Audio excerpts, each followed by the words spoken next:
You're about to step inside one of Iran's most legendary kitchens, a place where flavor, fire, and history come together in every bite. Make sure to subscribe now so you don't miss these stories from the heart of Tehran's street food culture.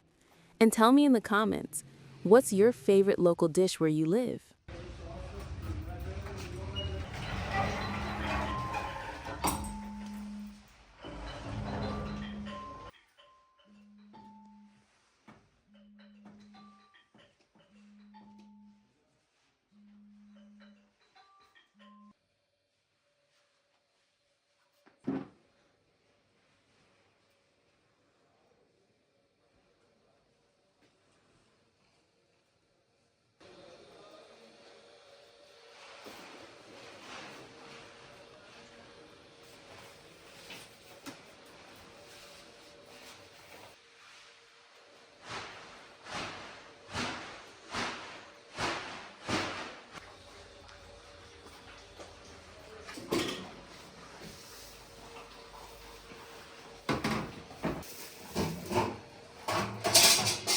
آماده میشه.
زعفرانی رو واسه چی درست میکنی؟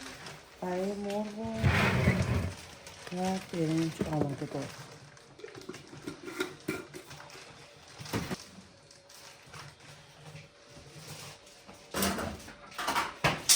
یه ادویه کاری هم هست.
آها بذار تو اون انبارش نیست.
سلام.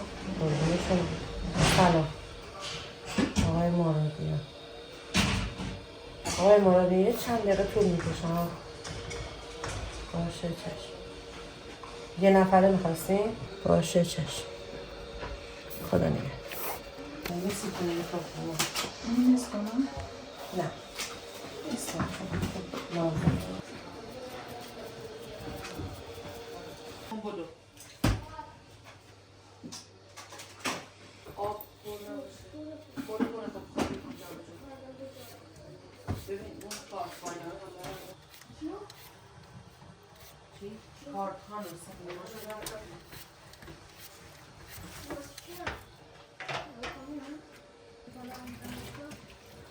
چی؟ الان نمیشه.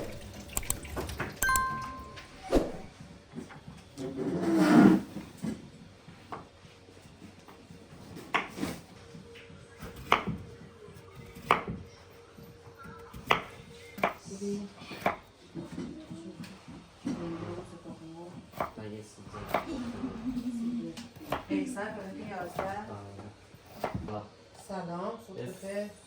شما بخیر. یه سیب زمینی تخم مرغ باقی بیدیم. چشم. تک نفره. لیمونادم بذارم با لیوان. باش. برای خواهش میکنم. درسته یه اونایی که دیشب هم باشه که بگی بیا. من نمیتونم. سلام.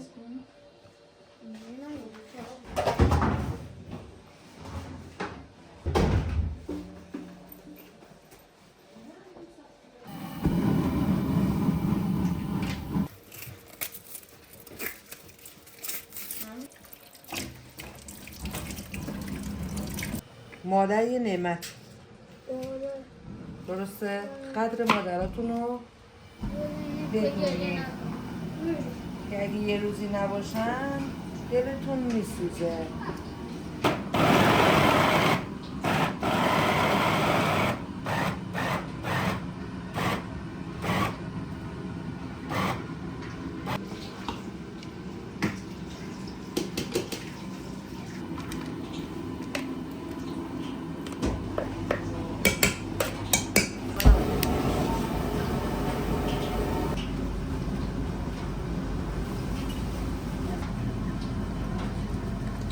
هم تاجیک میگن ماکارونیاتون و غذاتون فوق‌العاده خوشمزه است.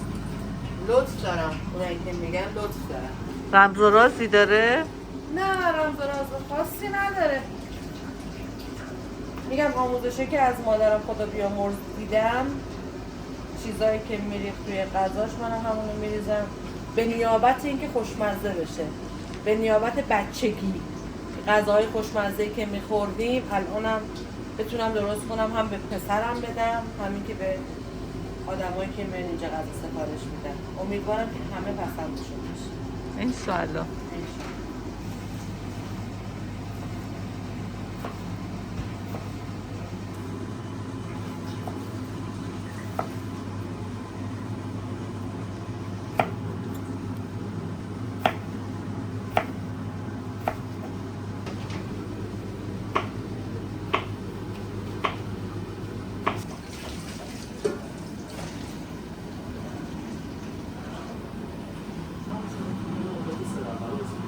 سه نفره همینطوری میکنی یا اینکه یه قیصر طبقه بلد سعید نه بلده ولی خب متاسفانه یه جاهایی میگه بلد نیست.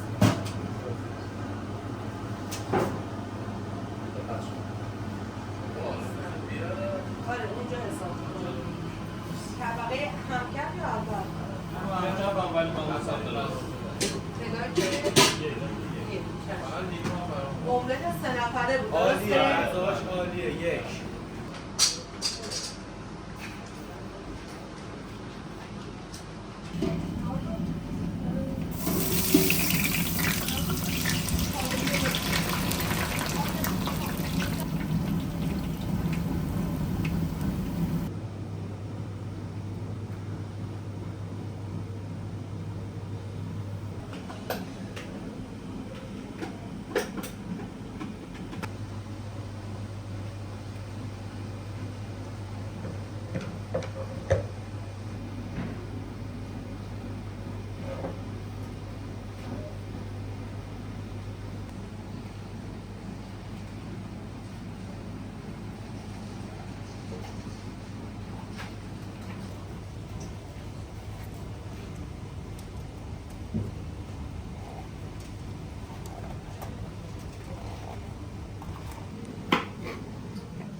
قاشق بیا.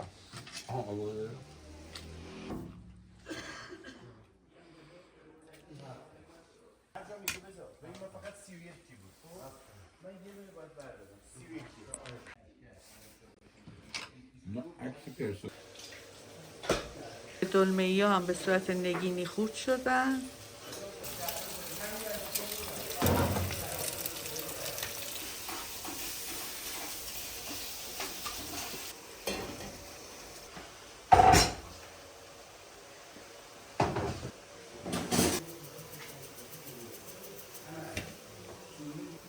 همونجایی که قرار املت رو ببریم همون قیصر.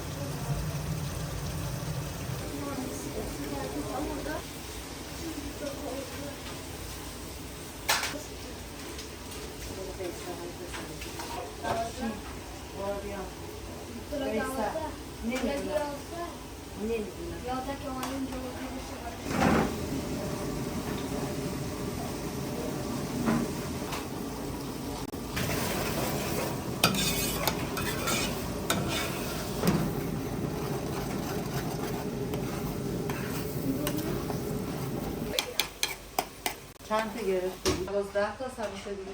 نه با 18 15 خب آره ولی خب با این بازار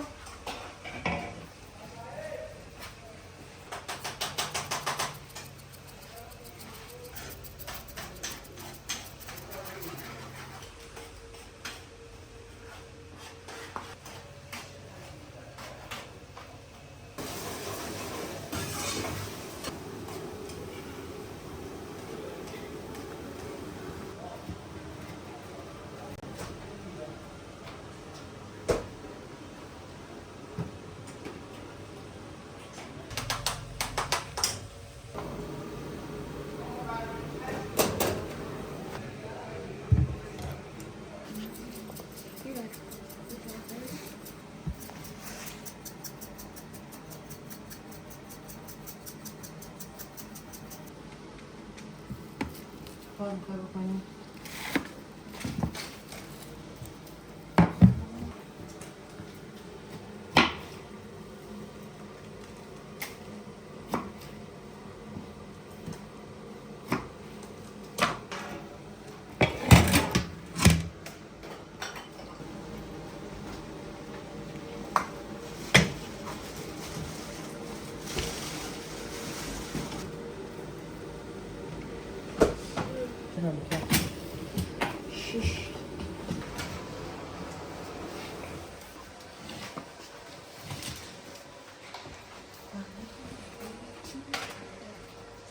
If you've made it this far, you're not just watching, you're exploring a culture through its food. Hit that like button to help more people discover these hidden flavors, and let's keep this journey alive together.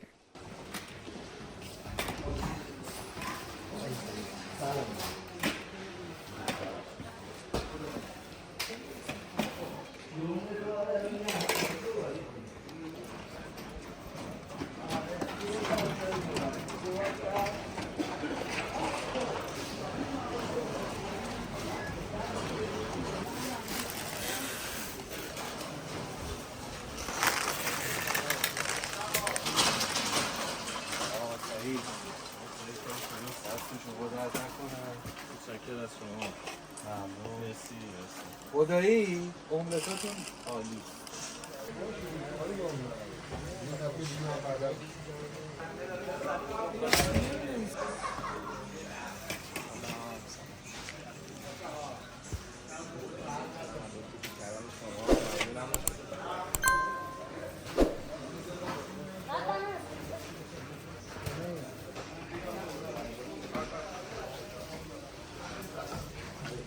من از این مرمیام بیرفا رو بسرم. سلام.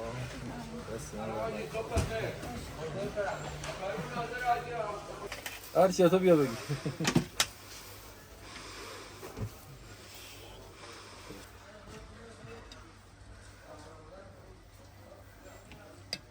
خوبه.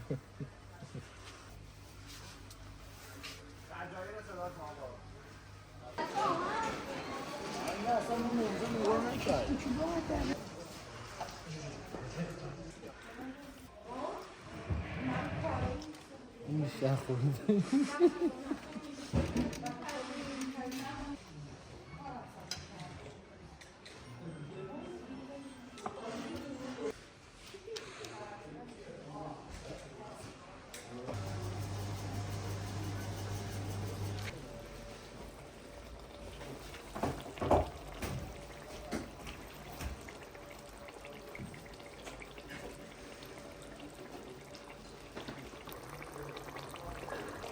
این مرغی که درست میشه فکر نکنید که مرحله آخر تازه مرحله آخری هم داره مونده منتظر باشین تا مرحله آخرش هم ببینید فعلا این میره برای پخت.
ببر همه چیزی که دارم خونه اینا خلاص خورده بدن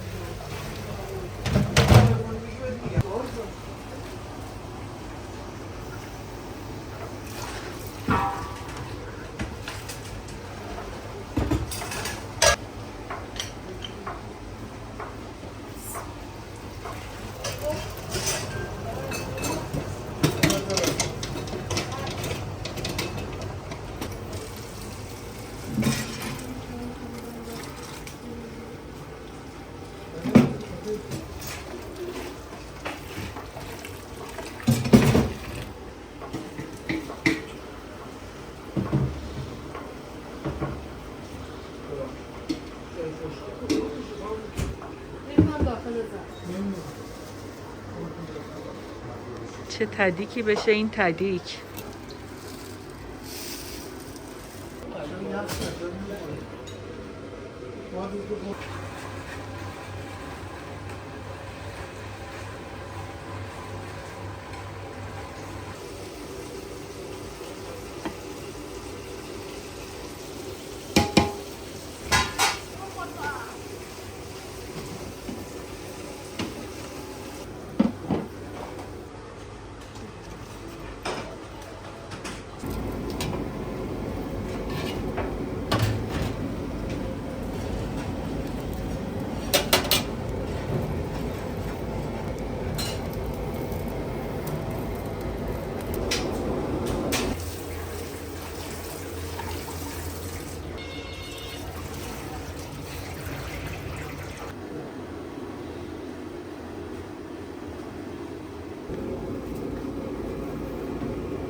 نری سعید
خسته شدی بشین بزن کنی و ندیم بشی منو بندام جمع کنی چی بود؟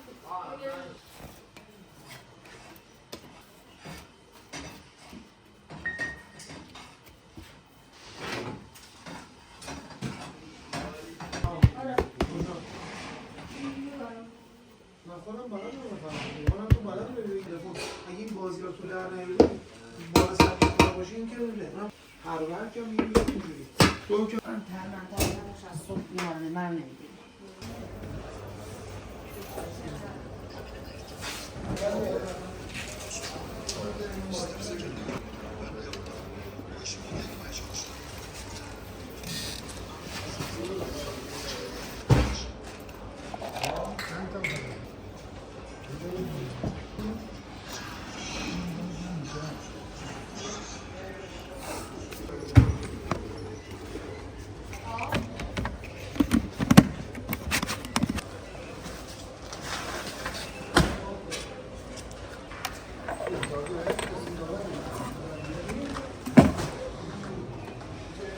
خان تاجیک عزیزم، از کی آشپزی رو شروع کردی؟ چی شد که اصلا آشپزی کردی؟ اینا راستش رو که بخوام از بچگی عاشق آشپزی بودم. از بچگی من شروع به آشپزی کردم در کنار مادرم و این آشپزی رو از مادرم به ارث بردم.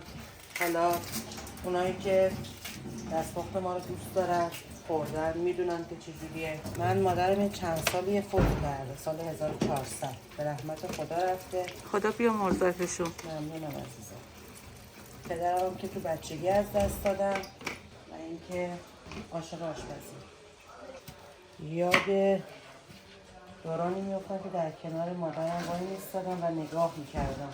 آها، به دستپختی که مادرتون غذا رو میپخت نگاه نگاه میکردی؟ میکردم و یاد میگرفتم. جایی که ایراد داشت میومد ازم ایراد میگرفت، جایی که خوب بود میگفت نه خیلی خوبه.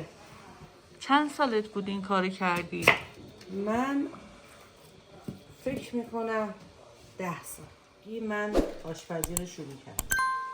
چون در پدرم کنار مادر بیمار بود. بله، پدرم بیمار بود و مادرم هم به خاطر بیماری پدرم شاغل بودن و اینکه مجبور بودم که آشپزی رو یاد بگیرم، چون بچه بزرگ خانواده بودم و 3 خواهر برادر رو باید نگهداری می‌کردم. خب بعد از بزرگسالی چه اتفاقی افتاد که اصلا شد شغلت، حرفت؟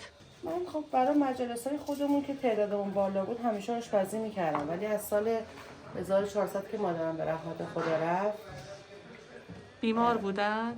کرونا گرفتم. از طریق کرونا فوت کردم.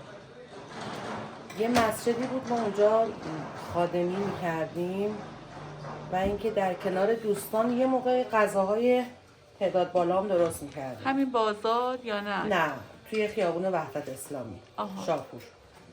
اونجا درست می‌کردیم و دیگه من از سال 1400 که مادرم به رحمت خدا رفت تصمیم گرفتم هر قدمی که برمی‌دارم به نیابت مادرم باشه. که یاد بله، به یاد بوده ایشون غذا درست می‌کردم و هنوز هم درست می‌کنم. یه چند وقتی هم هست که تو بازار مشغول شدم، ولی مسجد رو میرم، باز هم میرم، هر ایامی که باشه برای غذا درست کردن میرم. پس غذاهاتون کاملا غذاهای خونگیه؟ بله، خونگیه، به هیچ عنوان ادویه‌های مخصوصی نداره. یعنی هر چیزی که تو خونه درست میکنم اینجا هم همون کار انجام میدم. بهترین غذایی که مادرتون دوست داشت و خیلی بهش علاقه داشت و شما دقیق فکر میکنید این غذا رو مثل ایشون درست میکنید چیه؟ یکی اکبر جیجه بود، خیلی دوست داشت. واقعا؟ یکی عدس‌پلو. عذر میخوام که یاد خاطرشون رو دلم میخواست یاد خاطرشون براتون زنده بشه، ولی واقعا دلم نمیخواست ناراحتتون کنم. همیشه همینه، تا اسمش میاد بغضیه که میشینه.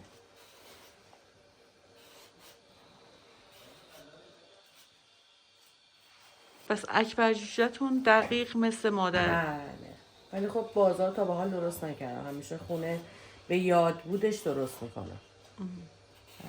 برای خیرات دادن؟ یه موقع برای خیرات، یه موقع برای خودمون یا دوستانی که مثلا دور هم دیگه جمع میشدیم زمانی که مادرم زنده بود، به یاد بود اون. میدونم که خواهر برادرم خیلی دوست دارم، هر وقت دور هم هستیم درست میکنم.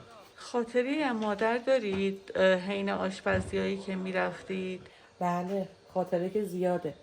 من زمانی که میرفتم مسجد، بنده خدا خیلی من و مادرم به هم دیگه وابسته بودیم. می اومدن منزل من، بعد من میگفتم مامان من مثلا امروز مسجد آشپزی دارم. میگم مامان برو، کاری نداره با من که، شما کلید بذار خونه، من خودم میام خونه میمونم تا شما بیاد. من خب غذا آماده میکردم، همه کاراشو انجام میدادم. از خونه که میومدم بیرون تا زمانی که برمیگشتم مثلا 9 صبح از خونه میرفتم بیرون تا بیام خونه میشد 7 غروب. وقتی میدم نمی خوابه، بیدارش میکردم، گفتم مامان چرا خوابیدی؟ غذا خوردی؟ صبحانه خوردی؟ نهار خوردی؟ میگفت نه، منتظر بودم تا دستپخت تو رو بخورم. به حدی گرسنه بود و گرسنگی بهش فشار می آورد، نمیخورد. بعد میگفتم چرا خب به خودت فشار؟ میگفت دوست دارم مثلا اون آشی که تو درست کردی بخورم. اون قیمه‌ای که تو مثلا درست کردی برای من بیاری من بخورم. من میآوردم وقتی این میخورد من عشق میکردم. میگفتم به یاد کی میفتی؟ میگو ببین دنیایی که تو کار انجام بدی من مادر به پای تو نمیرسم.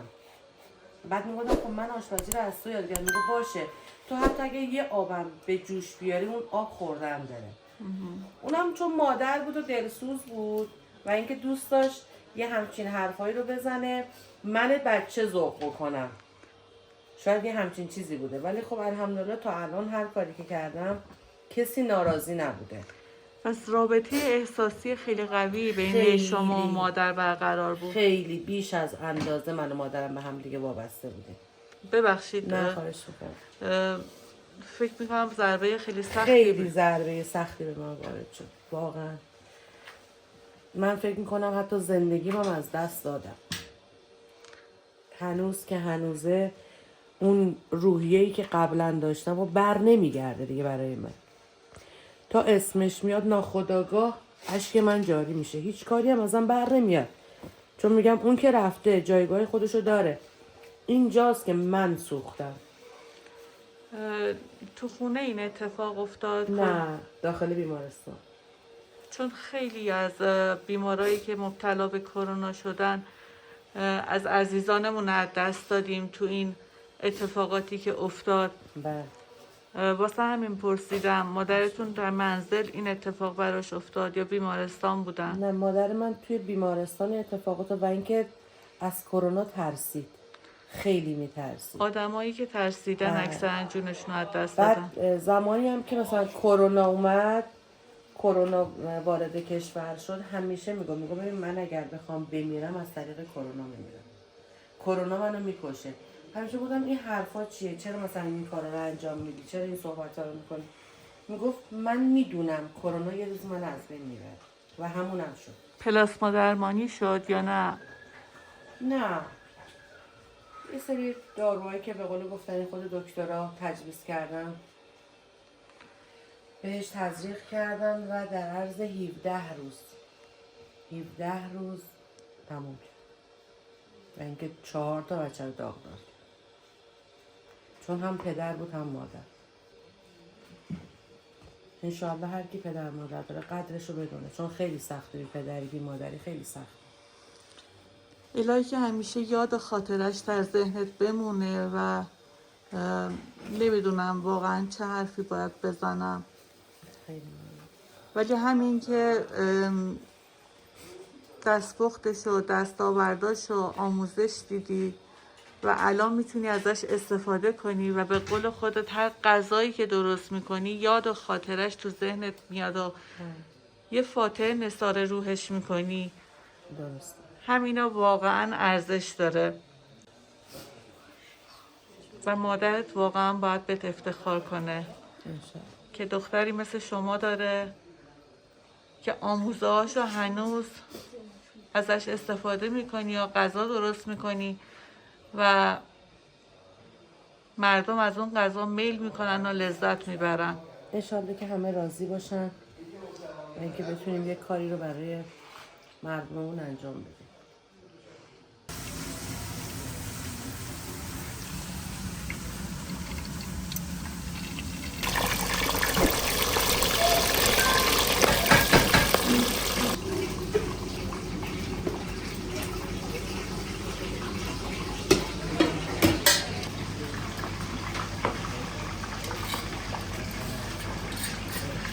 شکر هم میزنی بذارش که یه مقدار شکر ملس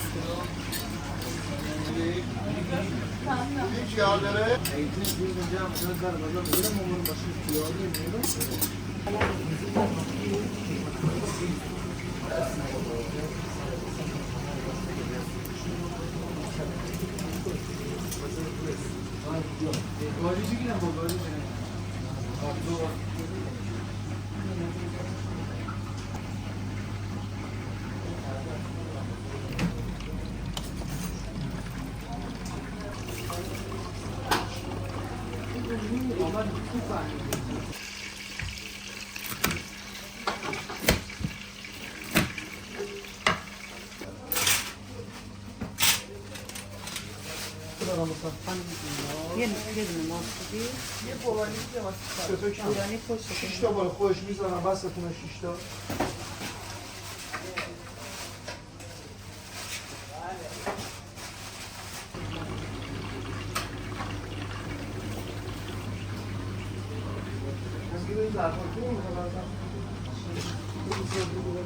خانم هاشمی چی به نظر میگم به نظر خود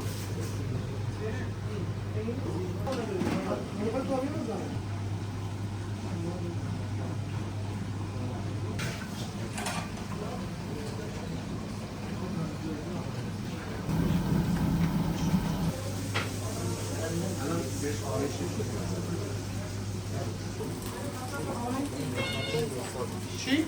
اگه میخوای بخوریم اگه پسش میکنیم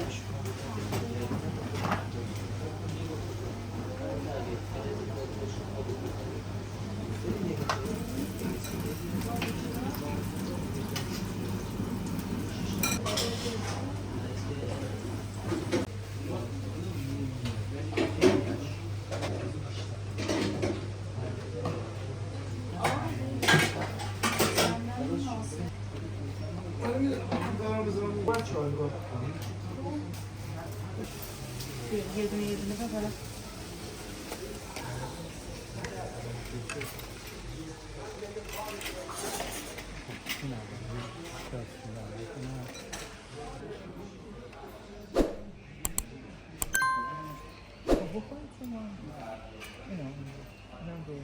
این دومیش حالا ایشونه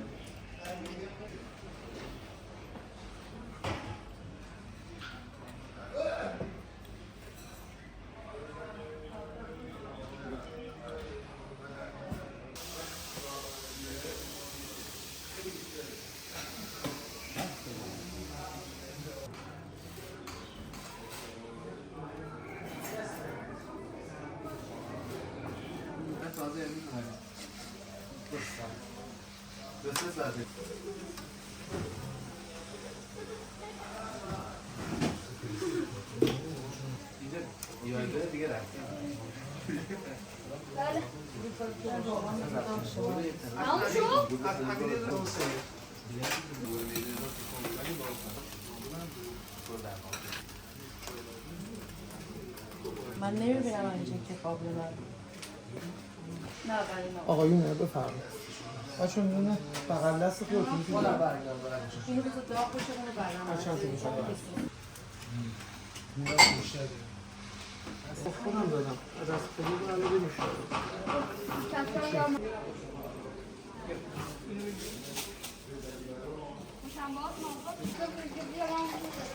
دیزه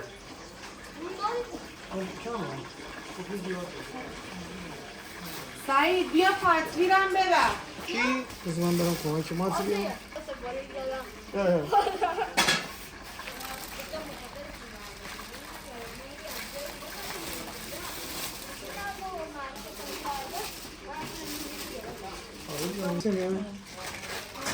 بعد خودم به چی فتحی رو بدم که فتحی رو بدم پیش ایوان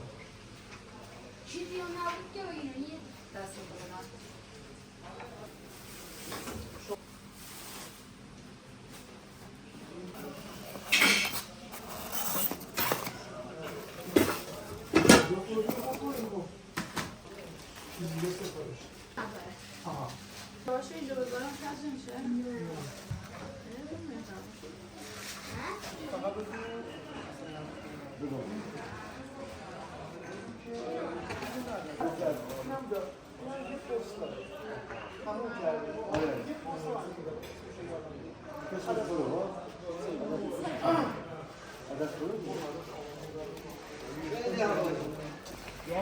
من گازم بدم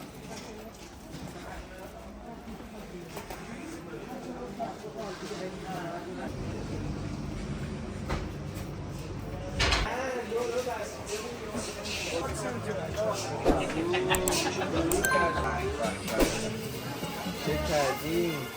مرسی متشکرم. Thank you very much. هر شاتون بیاین. لذتش خیلی عالیه واقعا آدم میخوره انگشتاشو دیگه دست میده. آخه شما این غذا خونگی رو ببین، این غذا خونگی رو ببین. خدا خیلی خوبه. من از وقتی از شما سفارش دادیم دیگه از اینجا دیگه غذا برید سفارش ندیم. ایشون دارن هم میستار واتر هم شیر داره داخلش، یعنی آبرسازی مازاری داره. سمالس برند سیمپل هم دارم، اونم در میون 300. دو تا برای خوش آکنه پورا سر کامبینیشن، یعنی میستار مختلف. بله این برای پوستای چرب و مختلف، این صرفا برای پوستای خشک و نرمال و حساسه. خوردن شد 1 و 4 ساعت. قابلی هم نداره. غذا سرد شد که دستته. فرشاد بیا ببین.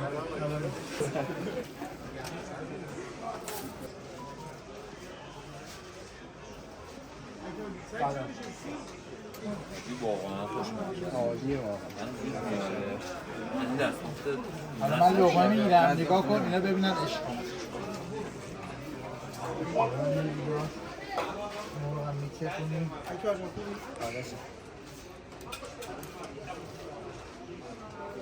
بفرمایید نهار رو. بانون دولوپی.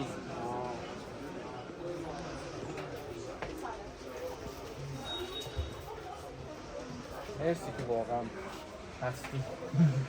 تو بازار غذا خونگی عالیه.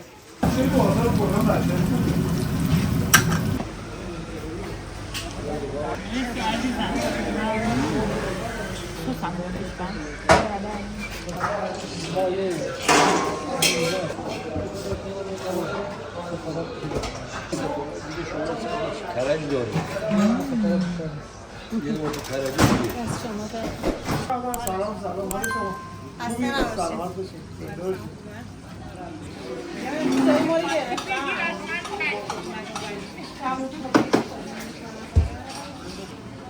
تو بازار خیلی میگن رو تعریف میدیم و ما نهار هم صبحونه می‌خوریم.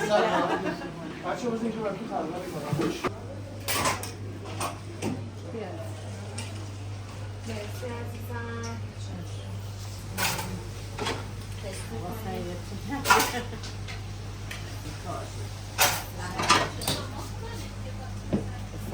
سنتی خوبه؟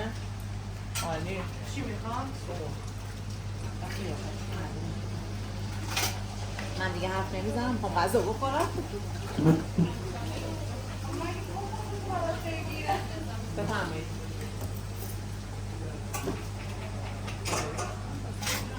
دست طلا آقا سید. دست شما هم طلا کن تا خیلی خوشمزه.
Would you love to try these dishes if you were here? Share your thoughts in the comments. I'd love to know what moments surprised you the most. If you enjoyed this little journey, please like and subscribe. It means a lot. And come along for the next story from another hidden kitchen in Tehran, waiting to surprise you. So tell me, where should I go next?